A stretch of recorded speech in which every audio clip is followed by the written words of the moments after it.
Seguimos conversando en vivo con el presidente de la Cámara de Representantes, el diputado Jorge Gandini. Estamos prácticamente de cara a una nueva temporada de verano. Ya sabemos que tenemos una situación bastante compleja por nuestro principal mercado emisor de turistas, que es la República Argentina. Históricamente ha sido así, nunca ha cambiado más allá de la diversificación de la matriz turística. Brasil, que está en aguas tremendamente turbulentas de cara a una elección que es también un hecho que tiene muchos signos de interrogación, una coyuntura internacional que no nos es favorable, y Uruguay allí tratando de remar como corcho en un río embravecido, tratando de sacar la mejor temporada posible. Está complicado el tema del trabajo por la industria de la construcción. Uruguay busca generar alternativas con devolución de IVA, devolución del IMES en las naftas que estén a 20 kilómetros de la frontera, regalar alguna nochecita de hotel, un valecito de combustible, algún vuelo de costo más bajo, pero como dijo el intendente Maldonado, no hace esto a los números.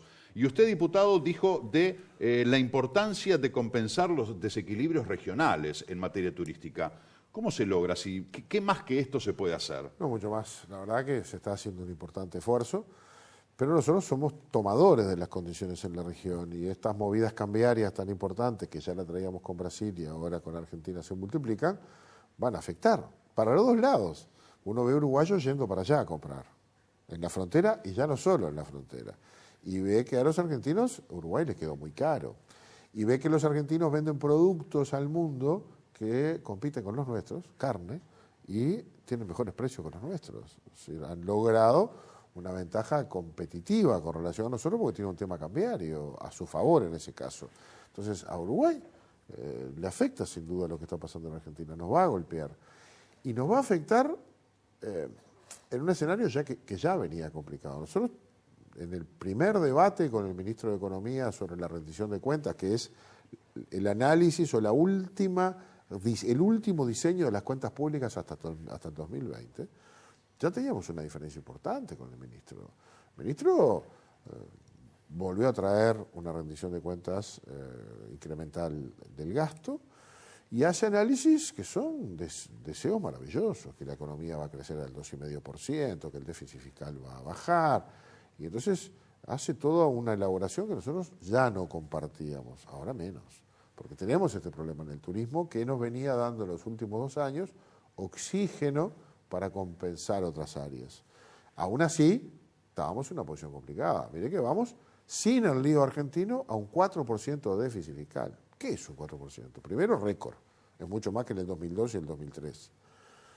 Pero además de récord, con un Producto Bruto de $60.000 millones, el 4% de déficit quiere decir que nos faltan $2.400 millones para cubrir el gasto que el Estado tiene. El Estado gasta un volumen que hay que complementarlo con otros $2.400 millones que los obtenemos pidiendo prestado para poder pagar el año. Si esto pasa en una casa, usted se endeuda, en el Estado también.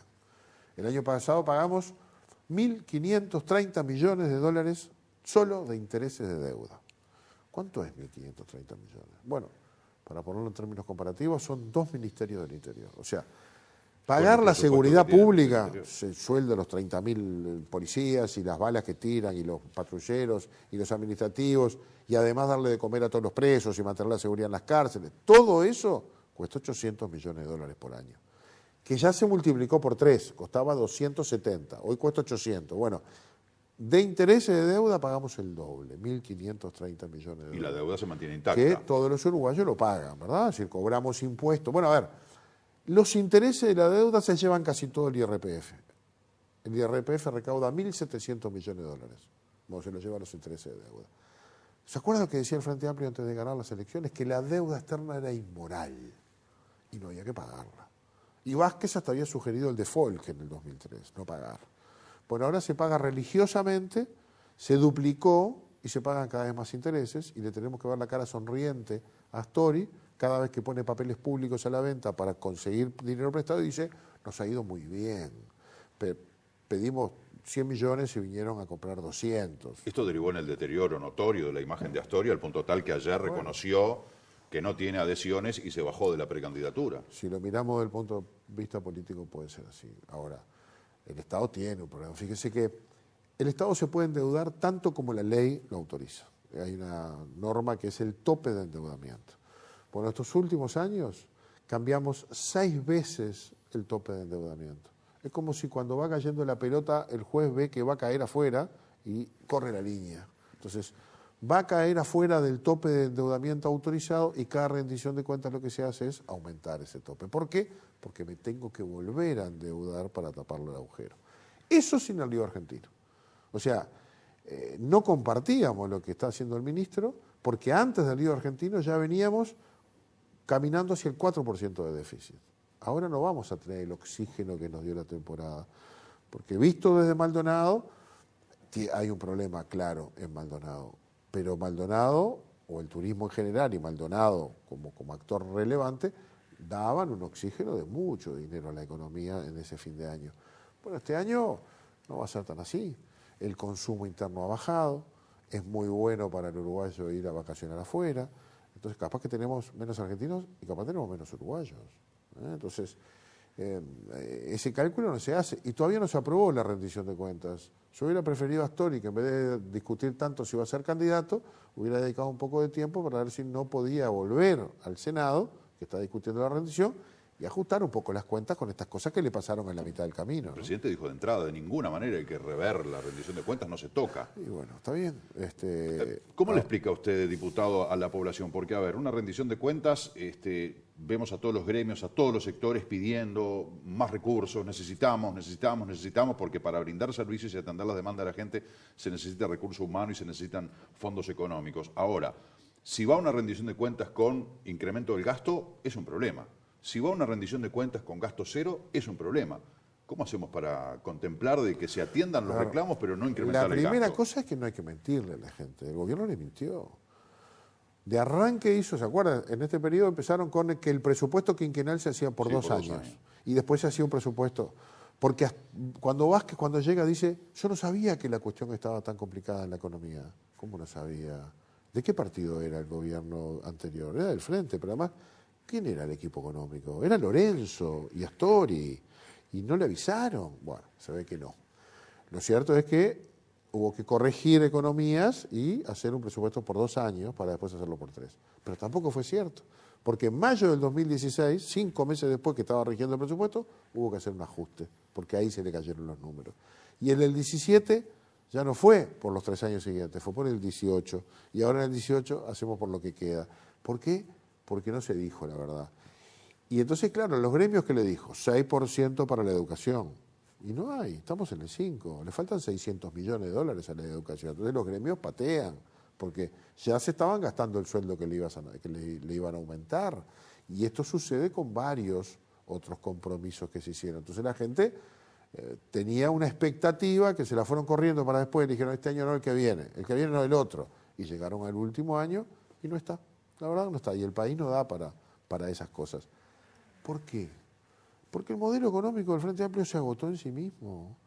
Era sustentable en tanto China le compraba al mundo, subía los commodities y Uruguay vendía todo lo que generaba y lo vendía a buenos precios. Teníamos nuestro propio petróleo a $100, teníamos soja a $600, leche en polvo a 5.000, teníamos... Una burbuja. Brutal.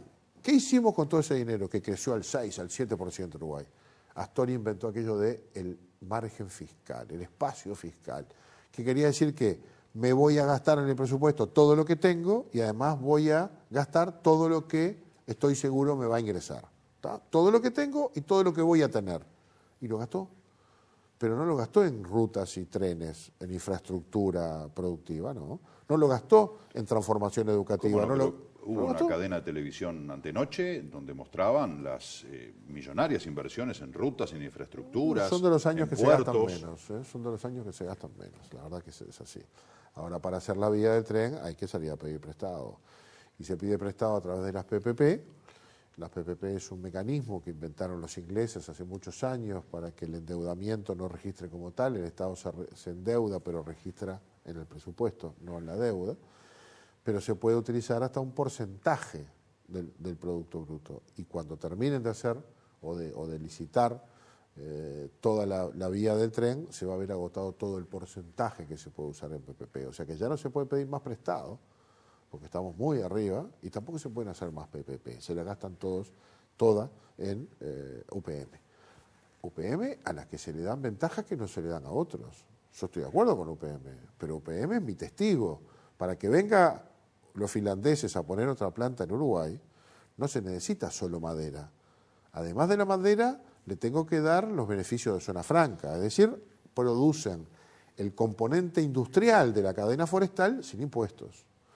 Compran el gasoil a 26 pesos puesto en la planta porque no tiene IMESI, no pagan IVA, producen su propia energía eléctrica a su costo con la biomasa, que es el desecho de la madera forestal, y venden al Estado obligatoriamente, le va a tener que comprar el Estado uruguayo 70 millones de dólares de energía eléctrica que van a generar con esa biomasa, y Uruguay la tiene que comprar, la necesite o no. Hoy no necesitamos más energía eléctrica. Está vendiendo Brasil al tercio del precio que nos cobra a nosotros. Y al tercio del precio que le vamos a comprar a UPM. O sea, estamos subsidiando a UPM, le estamos haciendo un buen negocio porque ya ya está establecido a cuánto se lo compramos. Si la necesitamos, la usamos. Si no la necesitamos, la tenemos que disipar o la vendemos. La vendemos siempre que necesiten nuestros vecinos, porque si no necesitan, tampoco nos compran. Y nos comprometemos a esa obligación. Pero además de eso, además de todo eso, le hacemos la ruta. Los 177 millones de dólares que quedaron acumulados sin utilizar en el Fondo de Estabilización Energética, que todos los uruguayos pagamos más nuestra tarifa eléctrica para generar un fondo por si había sequía, en la medida que no lo ha habido, se acumuló un excedente de 177 millones de dólares. La ley toma ese dinero y dice, ¿a dónde lo pongo? A UPM. El gobierno resolvió ponérselo a UPM. O sea, no es un UTEPREMIA, entonces se lo voy a devolver a la gente a fin de año porque se lo saqué a la gente. O con esto voy a hacer obra social. O voy a invertir en algún área de uso colectivo. No, no, no. Es para que se construya o se expropien padrones para que pase la vía nueva de UPM.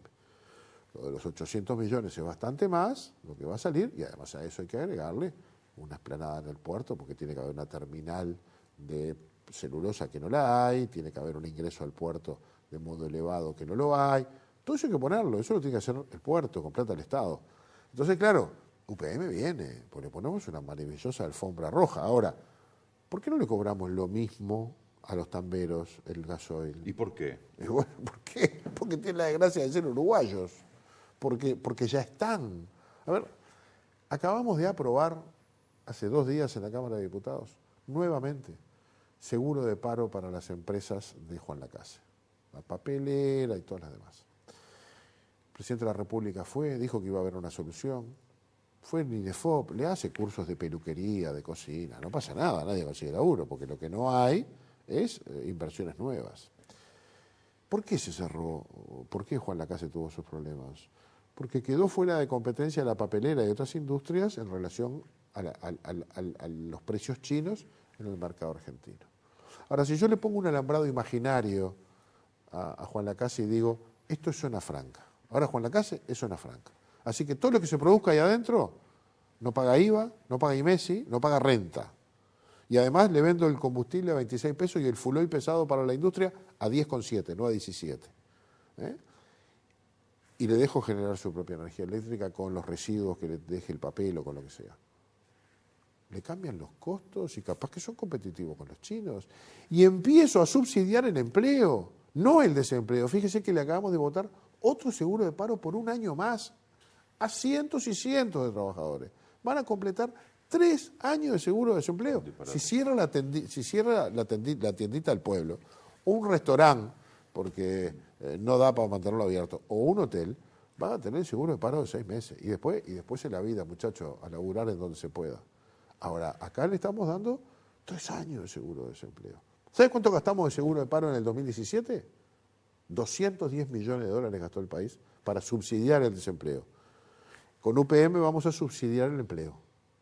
Ponemos plata para que abran, para que haya empleo. ¿Y por qué no subsidiamos el empleo en el sector arrocero, en el sector tambero, lo lácteo? ¿Por qué no lo subsidiamos en Juan Lacase? ¿Por qué hay esas dos filosofías? Bueno, ¿sabe que porque no se puede? Porque el modelo del Frente Amplio chocó contra la realidad, se hizo pedazos. Se acabó el socialismo del siglo XXI y los subsidios de Venezuela, y se acabó la farra que tuvieron los gobiernos populistas, que gastaron todo lo que había cuando había. Y ahora dejó de haber, estamos en un problema diferente a nivel mundial, y no tenemos una economía saludable que nos permita ajustarnos a esa realidad. Entonces, el desajuste lo pagamos con deuda, pero la deuda se paga. ¿Y quién la paga? Y la pagamos nosotros, todos, de alguna manera, con nuestros impuestos. Diputado, ¿qué visión hay en el sistema político, más allá de los partidos, más allá del Frente Amplio, de su colectividad Partido Nacional, del Partido Colorado, esta suerte vinculada a lo que son los controles en general en el Uruguay? Y acá incluyo a los organismos de contralor, que muchas veces son ninguneados, menospreciados o ignorados directamente, hasta los regímenes de contralor que tiene que haber, todo esto de las aduanas, de migraciones, de que Uruguay es un colador, la ruta del dinero acá. Da la sensación de que estamos perforados por todos lados. No hay controles, porque acá le compete responsabilidad a todo el sistema político. Bueno, no hemos podido comprar los radares para controlar nuestro propio espacio aéreo. Y eso lo dice el propio ministerio. No tenemos el espacio aéreo controlado. No tenemos todo nuestra área marítima controlada, donde hay importantes riquezas. Y ahora que se duplicó, claro, el mar territorial, ha crecido. Y yo recuerdo al ministro de Defensa venir a la Comisión de Hacienda y de Presupuesto a reclamar más dinero para poder tener mínimo equipamiento que le permita controlar esa zona, porque lo hace con vetustos equipos de la Segunda Guerra. No agarran a nadie, pero además no lo pueden cubrir. Y además no hay tecnología suficiente para controlar sin ir hasta ahí, que son los radares, que son los satélites. Entonces, eso no lo controlamos, porque hay un déficit económico. Ahí no se puso el dinero cuando hubo. No le damos dinero al Tribunal de Cuentas todos los años. Ahora vino a pedirnos no plata, nos vino a pedir autorización para gastar plata que tiene. O sea, tiene plata, porque cobra unos timbres y no sé qué es que le permite. Pero después tiene que, la ley tiene que autorizarlos a gastar ese dinero. Pues el Frente vota en contra. Y no tiene que ponerle un peso, le tiene que dejar gastar el que tiene. ¿Qué quiere decir eso? Que no quiere que los controlen. Bueno, con la JUTEP, ¿no? El propio Gil Iribarne dice, teníamos 10 artículos, de los cuales solamente 2 exigían algún pesito extra, y nos dejan, o sea, le votaron negativo. Le votaron negativo, y se votó negativo una propuesta que armó muy bien el diputado Conrado Rodríguez, del Partido Colorado, que todo lo demás la votamos, que sustituía un poco eso y le generaba recursos. También la votaron en contra. Ahora en el Senado se volvió a abrir y alguna cosa obtuvieron, por lo menos los artículos que no generan costos. Pero si le queremos dar más tareas a la JUTEP, le tenemos que dar más dinero, para que tengan más personal que sea capaz de controlarnos, porque si no nos quedamos en el discurso. No, la transparencia. Y después te pongo una venda en los ojos, no te dejo mirar, no te dejo. Todo el mundo tiene que presentar su declaración jurada. Bárbaro. ¿Y cuántas abre la JUTEP y controla? Y da la sensación que depende para el lado que se mida, es la vara que se usa, ¿no? Porque la JUTEP, yo voy a la JUTEP para denunciar lo del otro, pero cuando la JUTEP emite un fallo negativo hacia mí, la ignoro. Está bien, pero ¿es la JUTEP un tribunal? De a poco lo ha empezado a hacer, un tribunal ético, del comportamiento adecuado a las normas éticas. No fue eso lo que quisimos hacer, pero como hay un vacío, la JUTEP empezó a tomar ese lugar. Ahora, si lo va a tomar, hay que darle recursos para que lo haga bien, porque no lo está haciendo bien. Tiene muy pocos funcionarios. Ellos no tienen un auto, ninguno, los directores ni nadie. No tienen asesores los propios directores de la JUTEP, no, se mueven como pueden y son muy poquitos funcionarios. Pero váyase del área económica, vamos al INED, el Instituto Nacional de Evaluación Educativa, que es el que tiene que evaluar la calidad educativa. Uruguay destina 3.000 millones de dólares por año a la educación pública. Es mucha plata, pero es muchísima plata. De ese monto de dinero, nosotros lo que tenemos que evaluar es la calidad final, porque vienen los jerarcas y nos dicen nosotros para llegar a tal cosa necesitamos tales dineros porque vamos a hacer tal asunto. Más escuela de tiempo completo, a poner el plan Ceibal, hacer esto, aquello. Bueno, en algún momento tenemos que evaluar, no si gastaron todo el dinero, no solo si lo gastaron adecuadamente apegado a la norma, sino si esa estrategia dio resultado. Y entonces los niños aprenden más, los docentes faltan menos, los estudiantes desertan menos de un sistema al otro cuando pasan de primaria a secundario, de primer ciclo a segundo. Si de los más pobres cuando ingresan a primaria termina un porcentaje mayor saliendo de secundaria, tenemos que poder evaluarlo. Ahora, quien hace eso es el INED, el Instituto Nacional de Evaluación Educativa. Pobre no tienen un mango, nada, a esos nada, porque están afuera mirando lo que hacemos. Bueno, es más, hay sindicatos que no quieren que le apliquen las pruebas PISA, porque capaz que se les nota que la calidad educativa es muy mala, y acusan que las pruebas PISA son un invento del mundo capitalista. Esto es un cuento, no son un invento del mundo capitalista, son una manera objetiva y comparable entre países de medir la calidad de la educación. Y es una manera de decir si vamos bien o vamos mal, porque si no la educación nos da información cuando ya está todo perdido, muy a largo plazo. Eso se inscribe en la lista de deberes de la OCDE, ¿no? Que dice, no, esto se está haciendo porque la OCDE, que si no, nos saca de la lista negra o no nos saca de la lista negra. Pero ¿sabe todas las cosas que estamos haciendo porque nos pide la OCDE? Usted que viene en Maldonado, el lavado de activos. Hay un lote de deberes que nos pide la OCDE y somos los mejores de la clase. Ahora, cuando la OCDE hace las pruebas PISA, hay que mirar para el costado. Yo creo que ahí hay una dualidad. Diputado, para cerrar la entrevista y basándonos en este tema puntualmente y volviendo a esto del Colador, allí la zona de Puerto Camacho, Carmelo, un aeropuertito que hay allí que opera con el San Fernando, este descontrol o esta falta de controles, ¿es de ahora? ¿Se puede atribuir, el Frente Amplio fue muy blando?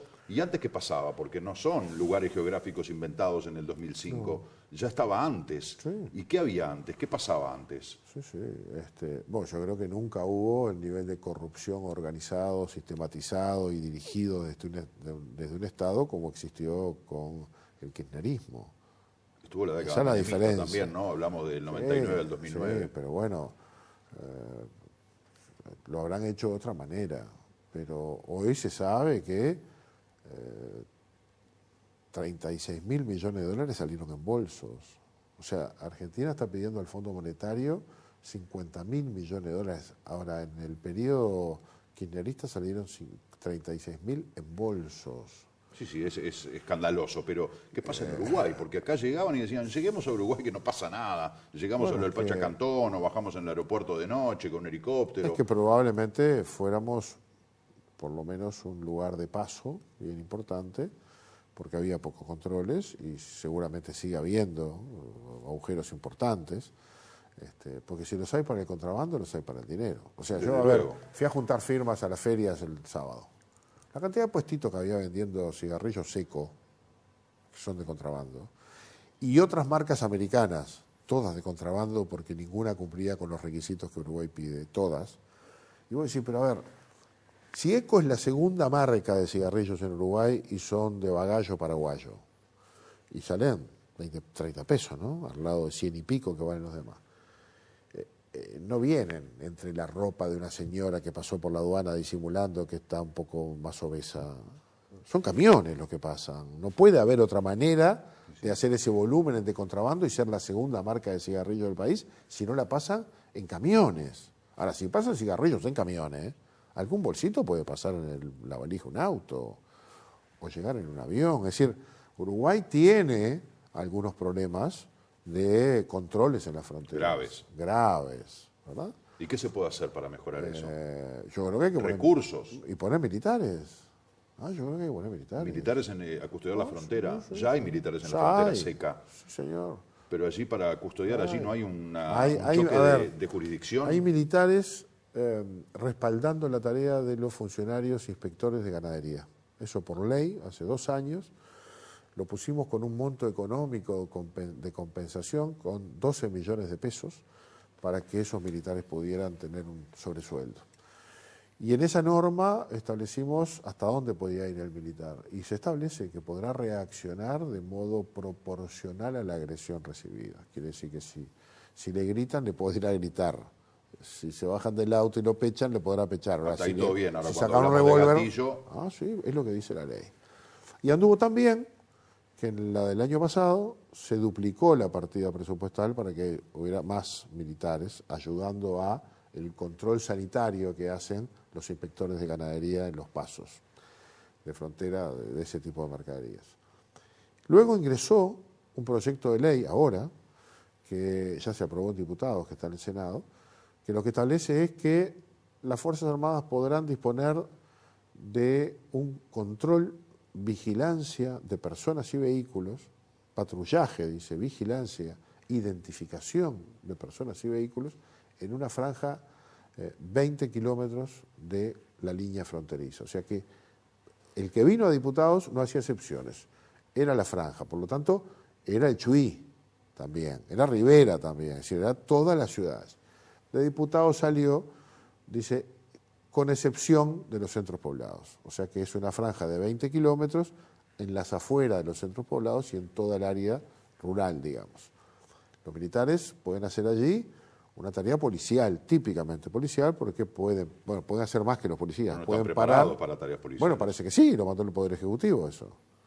Parece que sí, o sea, yo es lo que decía. Si lo pueden hacer a las afueras del Chuy, o lo pueden hacer en el borde con Brasil, seguramente lo podrán hacer en el Marconi o en el Borro. ¿Por qué si en un lado lo pueden hacer y en otro no? Y ahí es clarito, van con su armamento, no tienen capacitación previa, y lo que dice es que podrán pedir identificación de personas y vehículos, cosa que la policía no puede hacer. Le puede pedir, pararle la cédula. ¿No será peor el soneto que en la enmienda? No sé, pero En Brasil dio un resultado espantoso. yo no creo que dé un resultado espantoso en las fronteras y en algunos lugares. Yo me gustaría ver algunos vehículos militares, como los vi la noche del Tornado de Dolores, aparecer a las 7 de la tarde y se acabó la pavada, pues se estaban robando las billeteras de los heridos, hasta que llegaron 2 brigadas artilladas, bien equipadas, y lo único que hicieron fue desplegarse en el territorio y nadie más levantó ni una chapa torcida del piso, porque estaba la autoridad, con todo su poderío, mirando y escudriñando, y después la policía capaz que hacía la tarea, pero el Estado estaba ahí. Lo que hoy vemos es ausencia de Estado en muchos lados. Usted me dice el colador, y siempre si el Estado no está. Y si hay un funcionario de aduana, hay uno. ¿Y quién controla el funcionario de aduana? El ministro dijo que hay lugares donde la aduana funciona 4 horas. 4 horas, puertos con 4 horas. ¿Y el resto? Vamos, ¿quién controla a ese funcionario? ¿Cuántos hay ahí para saber que ese funcionario no miró para el costado? Con esa problemática que teníamos. Claro, capaz que estábamos preparados para no dejar pasar garotos, para no dejar pasar, no sé, alfajores. Y resulta que pasaban bolsos con mucha plata. Pero el tema de los bolsos lo venimos hablando desde Antonini Wilson. Desde Antonini. Y nadie hizo nada para parar bolsos. Y todos sabemos que parece que entraron bastantes, ¿no?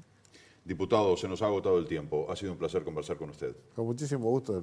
Pasé muy bien aquí también. Bueno, me alegro mucho y ojalá sea hasta pronto, ¿no? Les pedimos a los legisladores que vemos en los canales de televisión de Montevideo, con ese centralismo todavía muy arraigado que hay, que salgan un poco más al interior, fuera de tiempos electorales. Está muy bueno tener este tipo de diálogo con ustedes y que la gente los escuche. Y que sepa la audiencia, que es importante, que la Cámara de Diputados tiene redes sociales en las que se transparentan muchas de las cosas que se hacen. Diputados UI, en Twitter, en Facebook, en Instagram, en YouTube, en todos lados, van a ver mucha información, que es bueno para estar conectados. Ojalá que se vea todo a través de esos medios. Gracias y hasta pronto. Señoras y señores, vamos rápidamente con el móvil. Marcela González nos está esperando hace unos minutos. Nuevamente disculpas, Marcela, por la demora. Junto a Julio Rabasa en la cámara. Adelante. Por favor, Marce, seguimos adelante y nosotros ahora nos trasladamos. Vinimos a la Plaza América, atrás del San Rafael, una plaza muy linda. La verdad que en realidad es una zona hermosa porque tenemos una capilla enfrente y la verdad que este entorno natural me encanta, me fascina. Y estamos con el alcalde de Punta del Este, el señor Andrés Jafif, que nos va a contar acerca de los cambios que están haciendo en esta placita, donde la están embelleciendo y va a quedar muy, pero muy linda. Andrés, muchas gracias por venir hasta acá y bueno, para contarnos todos los trabajos que está haciendo el municipio de Punta del Este.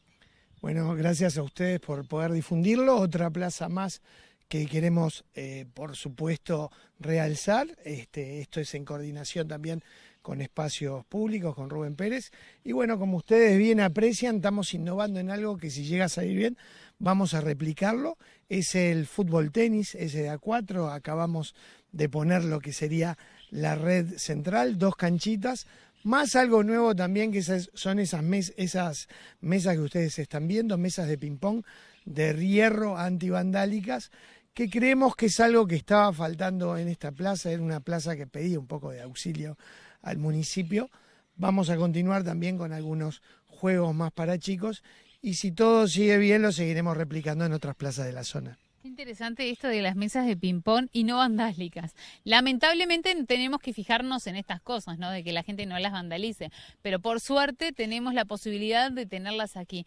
¿Va a haber algún sistema para que no tenga paleta, pelota, de ping-pong, de encontrarlas acá cerquita? Bueno, yo creo que lo primero que el que vea la mesa de ping-pong vendrá con su paleta y su pelotita de ping-pong, y si no, vamos a ver que el kiosco que tanto trabaja y todo el invierno las pasa duras, justo hablando con la señora, acababa de decir, creo que ya es el momento de tener pelotas de fútbol y paletas de ping-pong y pelotitas, y de repente alquilársela a la gente o turista que viene y no lo tiene. Creo que es algo innovador, algo nuevo, bastante simple. Estamos también pensando realizar una pequeña tirolesa para los niños menores. En fin, una plaza que le faltaba un poquito de ayornamiento y la estamos tratando de realzar. Además vinimos justamente en un día donde está el solcito, donde se puede disfrutar. Vemos un nene allí que lo podemos hacer de espalda, que está jugando. Pero bueno, invitar a los televidentes a que también pueden hacer usufructo de esta plaza, donde pueden venir. Y nos acordábamos, Juli, yo no sé qué estás mostrando ahora, pero ¿viste las hamacas que están ahí y esto para treparse? Esto es bien cosa de nosotros, de cuando éramos chicos, de nuestras generaciones. Sí, sobre todo de ti, Marcela. Pero es verdad, nosotros nos recordamos, pero bueno, nosotros contentos porque yo creo que algo que le falta también a las plazas de Punta del Este es ese toque deportivo. Claro. Entonces me pareció interesante por lo menos que empiecen a jugar de a 4 ese famoso papi fútbol o tenis fútbol, y creo que la mesa de ping pong, si el tiempo acompaña y sobre ahora todo que está entrando esta primavera y con este clima, va a estar lindo. Y la gente se va a comenzar a arrimar mucho más y descongestionamos las plazas. Hoy está Plaza México, está esta plaza, de aquí a poco ya vamos a tener el Jawel. Y creo que esto, como bien dije, es un tema innovador que veremos en qué otra plaza la realizaremos, y sobre todo destacar que los vecinos de San Rafael juntaron firmas, vinieron al municipio y nos exigieron un poquito, entre comillas, darle un poco más de vida a este lugar. Bueno, qué lindo que lo hicieron, que tuvieron la respuesta de los vecinos. Y te cambio de tema y me voy a la Plaza de los Artesanos, porque allí también van a trabajar. En la Plaza de los Artesanos estamos recuperando los baños que estaban bastante deteriorados. Creo que en cuestión de 2-3 semanas ya van a estar en mejores condiciones. Por otro lado, le vamos a dar un toque esto en el trabajo entre los que manejan la plaza y también la comisión de artesanos, un toque colorido. Las paredes, toda esa plaza, cuando asumimos el cargo estaban de marrón, le dimos un toque blanco, los artesanos le van a dar un poco más de color. Y también estamos haciendo modificaciones importantes en la zona de las trencitas, que es un lugar donde trabaja muchísimo en el verano, pero veíamos que estaban muy apretados en la forma de trabajo. Claro. Estamos ampliando mucho más y destacar en la feria artesanal, en esta plaza también y en ese lugar el trabajo de nuestra cuadrilla, que yo digo que son 8 y están en todo Punta del Este. Bueno, y ayer estuvimos en vivo también con la presentación del Paseo de las Américas, con la obra Metamorfosis, y que además que van a seguir dándole vida a eso. Así que están trabajando bastante y mucho para esta próxima temporada. Eso también es destacar lo que ayer se acaba de inaugurar, porque era un pedido de los vecinos. Creo que también el respeto hasta todos esos escultores que un poco sus esculturas estaban bastante abandonadas. Destacar el trabajo en equipo de la Intendencia de Maldonado, Dirección de Obras, Dirección de Espacios Verdes y también de los privados, el Instituto Cabling. Ayer teníamos la presencia de la gente del Museo Ralí, en fin, municipio de Punta del Este con su Comisión de Cultura, todos trabajaron, y yo creo que hoy la gente que pase por ahí va a ver algo que, como alguien dijo, estaba invisible. La gente pasaba y no veía nada. Hoy yo creo que se ve un paseo diferente, probablemente descongestione, que va a ser muy difícil los dedos, que son nuestro ícono en Punta del Este, pero un paseo más para la gente que le gusta el arte, que quiere ver algo lindo y cómo quedó todo ese lugar de Punta del Este. Andrés, muchas gracias por estos minutos, por haberte acercado aquí y contarnos todas estas novedades. No, gracias a ustedes por poder difundir, y yo creo que la semana que viene ya vamos a ver los niños aquí jugando al fútbol y jugando al ping-pong. Qué lindo. Bueno, Marce, nosotros seguimos adelante en este móvil con una jornada increíble. La verdad que hace bastante calor. Mira, me saqué la gabardina porque el solcito está bastante capeta. ¿Me tengo que despedir, Juli? ¿No? Ah, no, como en mi cita, sí, pensé que me tenía que... No, perdón. Claro, no sé ni qué hora es. Ah, bueno, que son casi 1:05. Marce, regresamos en un ratito entonces para despedirnos del trabajo del día de hoy. Perfecto, Marcela. Muy en breve estamos regresando para que cierren ustedes el trabajo. Estamos bastante ajustados de hora. Tenemos que hacer una pausa. Luego de la misma se viene para relajarnos en un viernes, un momento mágico aquí en los estudios de Canal 11 de Punta del Este con el retorno del dúo Hikma, que estábamos saliendo en vivo con ellos desde nuestro móvil. Hoy regresan al estudio de Canal 11 de Punta del Este y estarán aquí en la mañana del 11 haciendo magia para todos nosotros. Ya volvemos.